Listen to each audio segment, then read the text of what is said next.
were supposed to win it all. In reality, they're a mess, on and off the court. The Brooklyn Nets are losing basketball games, and their players are a PR nightmare. Make another Instagram clip so we could be famous again.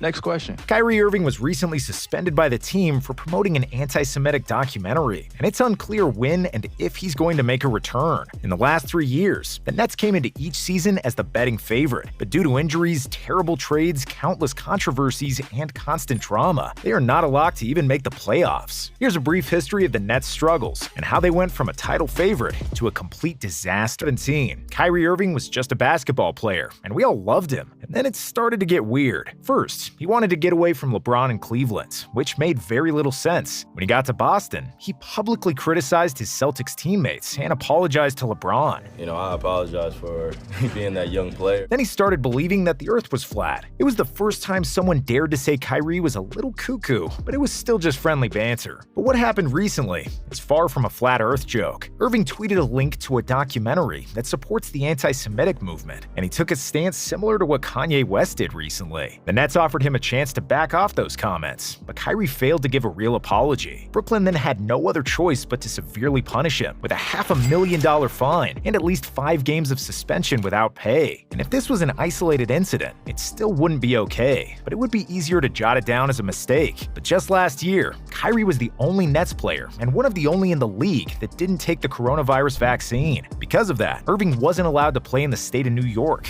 and that's a problem when your team is playing in Brooklyn. The Nets first suspended him from all games. He won't be able to rejoin the team until he is fully vaccinated. But then they realized they made a mistake. Kyrie was still a fabulous player, and he could still be of great service in the road games. So Irving finally started playing. However, this yo-yo situation and inconsistency from the team made one superstar very anxious and made him doubt the Nets were serious about winning a championship. James Harden grew tired of the Nets and Kyrie's antics, so he demanded a trade. Just 1 year after the Nets gave up half the house to bring him to Brooklyn, the Beard was worth 3 first-round picks, 4 pick swaps, and very good players. And now he wanted to get away from Kyrie and KD. The Nets' hand was forced, and after weeks of dragging in the mud, they finally traded Harden to Philly for 2 first-rounders, Seth Curry and Ben Simmons. The latter was a former All-Star and one of the best defensive players in the game, but all they got from him was a bucket of wind and a fistful of air. In translation, they didn't get anything out of Simmons because he decided not to play. Even though Ben is a quality player, his sense of drama fits right in with the rest of the Nets, and he was extremely annoying for the Nets fans. At first, Simmons told everybody he would play. He texted the team that he would suit up during the first round of the playoffs, but then he decided to stay in street clothes and not play at all. The Nets embarrassingly lost the series and got swept by the Celtics, but it didn't take them long to start creating more headlines. As soon as the season ended, Kyrie Irving demanded to be traded. Soon after, KD followed suit and demanded a trade of his own. Irving then created a dramatic solo act on whether to opt out or opt into the final year of his contract, ultimately choosing to take the $36 million and opt in. After he was done, KD took over and doubled down on his trade request. Durant publicly demanded that owner Joe Tsai fire GM Sean Marks and coach Steve Nash, or let him go. And it was easily the most aggressive trade demand in NBA history. But due to the dramatic nature of this team, Durant's ultimatum wasn't even perceived that badly. It was just another day in the office with this team. Thankfully, Joe Tsai rejected his request and stood his ground. Against all odds, both Kyrie and KD, as well as Sean Marks and Steve Nash, started the season working for the Nets. However, it was clear that something was rotten in that organization and that somebody will have to go. After a 2-5 start into the season, Steve Nash was fired, becoming the scapegoat for all the issues of his spoiled superstars. To be fair, the Nets are just an average offensive team this season and are absolutely atrocious on defense. Brooklyn currently ranks dead last in defensive rating. They are by far the worst rebounding team in the league, and it seems like they couldn't stop a college team from scoring. The biggest problem with that is Ben Simmons. With the 76ers, Simmons was a perennial Defensive Player of the Year candidate, a guy capable of guarding all 5 positions. There are still traces of that player, but only in small amounts. Simmons has not yet fully recovered from his back injury and seems 30% less athletic than he was in Philadelphia. He was supposed to be a defensive rock for the Nets, but he's just blended with the rest of the defensive black holes that currently play in Brooklyn. But it's not only Ben's defense that bottomed out, it's also his offense, if that was even possible. Simmons was known as a notorious non-shooter, a guy who passed an open dunk because he was afraid to get fouled, so he wouldn't have to shoot free throws. This year, the problems are the same, but somehow got even worse. Drops it off. Simmons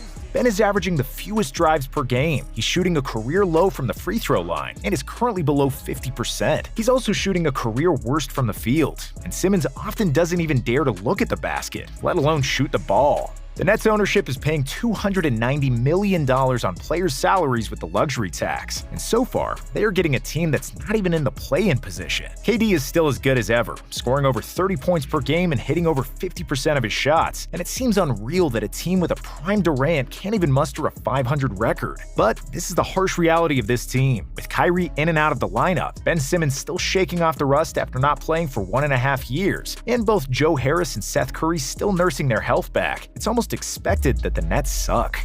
However, the expectations from this team were so enormous just a few seasons ago when KD, Harden, and Kyrie first got together. As far as I'm concerned, it's finals or bust. The superstar trio was averaging 120 points per 100 possessions, and they seemed destined to win the Larry O'Brien Trophy together. But a series of injuries to Kyrie and Harden in the 2021 playoffs made them lose to later champions, Milwaukee Bucks. Last year, Kyrie's vaccine situation and the loss of Harden saw the Nets getting swept by the Celtics, and now they can't even win games in the regular season. The Nets are on a downward trajectory, and even though it's still early, and it would be fair to give them time to get healthy and in tune with each other, it somehow seems like their championship window has closed. All of their players need to get healthy. Simmons needs to start shooting and making shots, and Kyrie has to stop believing in everything he sees on the internet. You don't think it's going to happen either, do you? Kyrie can't be trusted with another big contract. KD is also getting older, and Simmons won't turn into Steph Curry. At some point, the Nets will have to admit that Kyrie and KD will probably never win anything together, and that their time together has been a disaster.